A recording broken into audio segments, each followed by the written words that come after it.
తెలంగాణ రాజధాని హైదరాబాద్ లో అత్యంత ఆశ్చర్యకరమైన సంఘటన అయితే వెలుగులోకి వచ్చింది. అసలు పోలీస్ ఉద్యోగమే దక్కకపోయినా ఒక యువతి అయితే కొన్ని నెలల పాటు నకిలీ లేడీ కానిస్టేబుల్ గా చక్కా తిరిగింది. అంతేకాదు అత్యంత కీలకమైన సచివాలయం సమావేశాలకు కూడా వీఐపీ కార్యక్రమాలకు కూడా హాజరై విధులైతే నిర్వహించినట్లయితే నమ్మించి అధికారులనైతే అయోమయంలో పడేస్తుంది. అయితే ఇప్పుడు ఈ నకిలీ కాకి వ్యవహారం నవంబర్ అయితే 21వ తేదీన బట్టబయలైందని చెప్పాలి. ఉమాభారతి అనే 21 ఏళ్ల యువతి ఈ నేరానికి పాల్పడింది. షాపూర్ నగర్ కి చెందిన ఈ యువతి డిగ్రీ ద్వితీయ సంవత్సరం చదువుతున్నట్లు కూడా అధికారులు గుర్తించారు. కానిస్టేబుల్ పరీక్షలో భాగంగా ఉత్తీర్ణత సాధించలేకపోయిన ఆమె చివరకు నకిలీ కానిస్టేబుల్ గా మారి పోలీసులకైతే అడ్డంగానైతే దొరికిపోయింది. నవంబర్ 21న Uma Bharati Cyberabad CP office canteen లో అయితే అల్పాహారం చేస్తుండగా ఉన్నతాధికారులకు ఆమె ప్రవర్తన యూనిఫామ్ పై అనుమానం వచ్చింది. వారు ఆమెను ప్రశ్నించగా ఆమె పొంతనలేని సమాధానాలు చెప్పింది. దీంతో అసలు విషయం బయటపడింది. వెంటనే యువతిని అదుపులోకి తీసుకున్న మాదాపూర్ పోలీసులు విచారణ నిమిత్తం కేసును జీడిమెట్ల పోలీసులకైతే అప్పగించారు. పోలీసులపై ఉన్న మోజుతో చేసిన ఈ సాహసం చివరికి ఉమాభారతినైతే కటకటలాల పాలైతే చేసిందని చెప్పాలి. ప్రభుత్వానికి సంబంధించిన అత్యంత సున్నితమైన ప్రాంతాలలో నకిలీ అధికారిని తిరగటం అనేది భద్రత లోపాలకు కూడా ఎత్తి చూపుతుంది. పోలీసులు కేసు నమోదు చేసి ఆమెకు ఎవరైనా సహకరించారా లేదా ఏమైనా దురుద్దేశాలు ఉన్నాయనే కోణంలో కూడా దర్యాప్తు అయితే కొనసాగిస్తున్నారు. రైట్, ఇక ఇదే అంశానికి సంబంధించి మరిన్ని అప్డేట్స్ మా క్రైమ్ బ్యూరో చీఫ్ ఇన్నారెడ్డి అందిస్తారు. ఇన్నారెడ్డి, చెప్పండి, దీనికి సంబంధించి అప్డేట్స్ ఏంటి?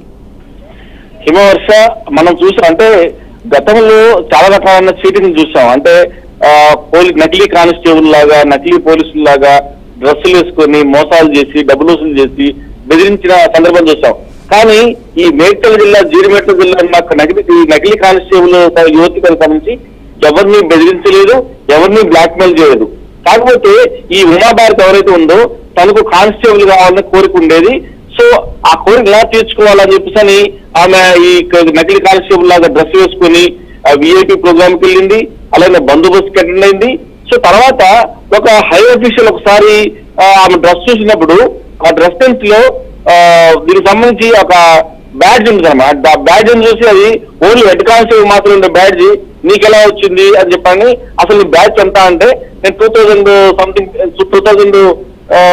2022 అది బ్యాచ్ చెప్పింది. సో ఇంత తొందరగా నీకు ఎలా వచ్చింది హెడ్ కానిస్టేబుల్ ఇప్పుడు ఎంక్వైరీ చేస్తే ఇవన్నీ బయటపడ్డాయి.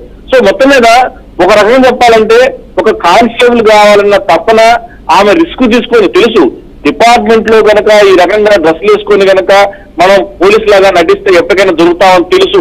అయినప్పటికీ కూడా నా యాంబిషన్ కొంతకాలంలో తీర్చుకుంటాను, నేను పోలీసు లాగా వాళ్ళతో కలిసి తిరుగుతానని చెప్పి అన్న యాంబిషన్ మెచ్చుకోవాలా, లేకపోతే ఈ భద్రతా లోపాలను ఆసరగా చేసుకుని ఒక పోలీస్ కానిస్టేబుల్ లాగా వెళ్ళిందని దాని మీద మనం దీని మీద ఆశ్చర్యపడాలా. మొత్తం మీద ఇప్పుడు ఉమాభారతి అయినప్పుడు కూడా ఆమె చెప్తున్న వర్షం మాత్రం నేను కానిస్టేబుల్ కాలేకపోయాను కాబట్టి కానిస్టేబుల్ లాగా నేను ఈ రకంగా నటించాను, ఈ రకంగా నేను డ్రెస్ వేసుకుని వెళ్ళానని చెప్తుంది.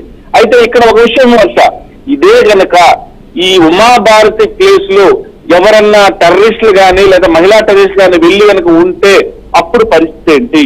సో అంటే భద్రతా లోపాలు ఉన్నాయి కాబట్టి ఖచ్చితంగా ఎంక్వైరీ కొనసాగుతోంది. మొత్తం మీద ఉమాభారతి చేసింది మంచా చెడ పక్కన పెడితే ఖచ్చితంగా డిపార్ట్మెంట్ లో కొన్ని భద్రతా లోపాలు ఉన్నాయి మాత్రం పోలీసులు ఒప్పుకుంటా ఉన్నారు. Varsha. Right Innareddy, thanks for the updates.